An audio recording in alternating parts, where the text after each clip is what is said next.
I'll be reading from the book of John, from chapter 6, beginning in verse 32. Jesus speaking to the Jewish leaders.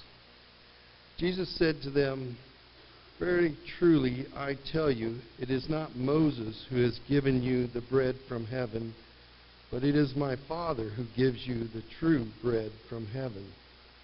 For the bread of God is the bread that comes down from heaven and gives life to the world." "Sir," they said, "always give us this bread." Then Jesus declared, "I am the bread of life.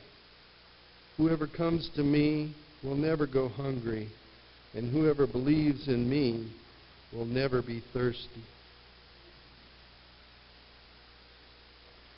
I was thinking about the Lord's table the other day, and why did Jesus choose bread to represent his body, his flesh?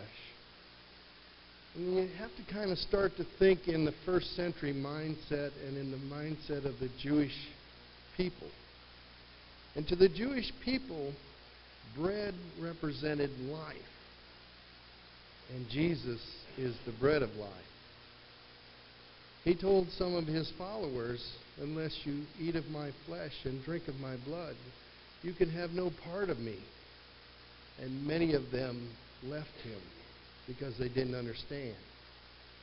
And now we partake of the bread which represents his body.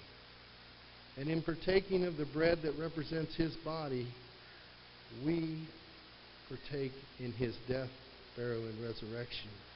We are reminded of the price that was paid for our salvation, for our hope, for our eternal home. Let's go to our Father in prayer.